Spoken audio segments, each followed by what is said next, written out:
harka fuula daawwattootaa fi hordoftoota bilisootii fi shama kam jirtu oduu guyyaa har'aa qabadee isiniif dhiyaadheen jira amurataa obsaati.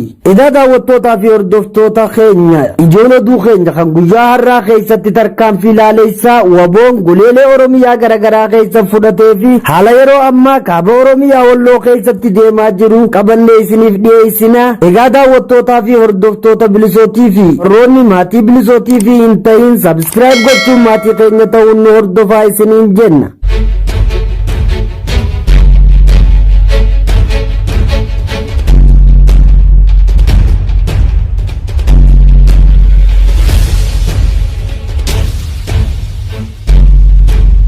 Bulchaan godina Walloo Khamisee basaastota hedduu gara Finfinnee ergee jira. Ammajjii 31 bara 2022 bulchaan godina Walloo Khamisee Ahmad Ali basaastota hedduu Walloo Khamisee irraa gara magaalaa Finfinneetti ergee akka jiru maddeen keenya achirraa himanii jiru.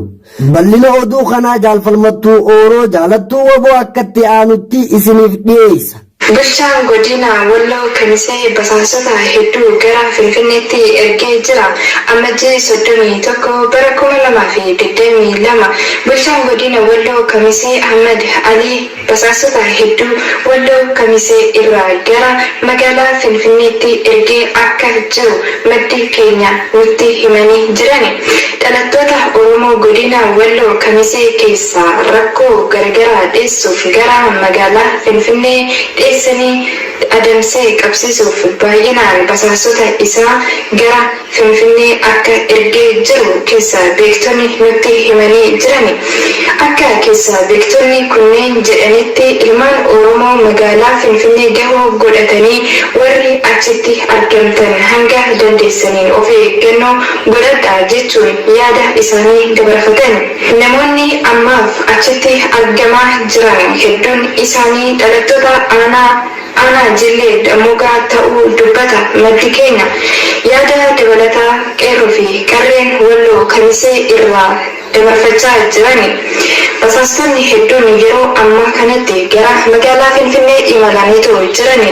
Basaastota kanneen jalaa akka of eeggannoo godhatanii ofii keessanillee baraartanii nuufillee sagalee taatan jechuudhaan yaada isaanii dabarfatanii jirani. Hedduminaan namoonni Walloo Khamisee keessaa kan dubbachaa jiran basaastonni hedduun yeroo ammaa kanatti Walloo Khamisee keessaa bahuudhaan gara magaalaa Finfinnee imalanii jirani. Imala isaanii kanas jala buunee hordofnee kan isinitti himnu ta'a jechuun yaada isaanii dabarsatanii jiran. Isinis amma danda'amaa ta'e tokkoon jiraattonni magaalaa Finfinnee keessa jirtan of eeggannoo basaastota kanarraa akka godhatani. Illee fiigachanni uummata Oromoo waboon zoonii giddu galeessaa lixa shaggar ona Aamboo Betullee Diikii fi Qurulmittiitti lola jabaa ganama barii irraa eegalee hanga ammaa geggeessaa jiruun harcaatota biippii biyyootti dabalaa jiraachuun odeessee achirraa nu dhaqqabe ifoomsee jira. Hanga ammaatti waraanni kan itti fufe yoo ta'u gootichi abdii sabaa waboon injifatee geeraraa jiraachuunis ifoomee jira.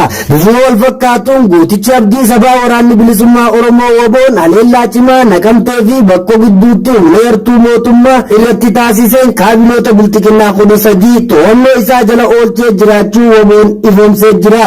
Imalli gara Finfinnee waboon jabeessee itti fufee jira. Ammajjii 31 bara 2022 abdii fi wabiin Oromoof Oromiyaa waboon zoonii kibbaa Cibirraan Soddon Booruu godina Gujii Bahaa magaalaa Nageellee Booranaa walakkaatti galgala sa'aatii 12 irraa kaasee hanga halkan sa'aatii 2 fi daqiiqaa 15tti haleellaa cimaa humna waraana impaayera bututtuu Itoophiyaa irratti baneen 11 du'aan yoo adabu 16 ammoo madoon tolchee hojiin ala taasisee jiraachuus ifoomsee jira. Waboon zoonii kibbaa Cibirraan Soddon Booruu lola kana keessatti humna nyaappaa finduguudhaan injifannoo guddaa gonfachuu magaalattii gama tokko hanga lafti baruutti to'atamee bulee jiraachuun ifoomee jira.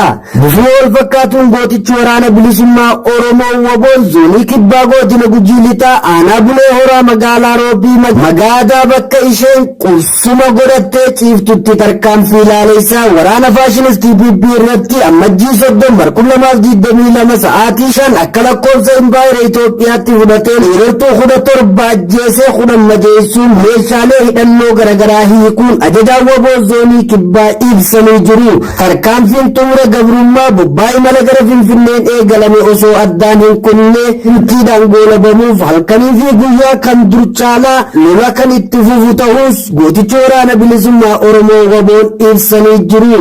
Imalli gara Finfinnee bilisummaa fi walabummaa Oromiyaatiin goolabama. Egaa daawwattootaa fi hordoftoota bilisootii fi sagantaan oduu keenyaarraaf qabannee isiniif dhiyaanne asirratti goolabama. Sagantaalee birootiin amma walitti deebinutti bilisootii fi sheer laayik sabskiraayib gochuudhaan hordofuu hin dagatinaa isiniin jenna.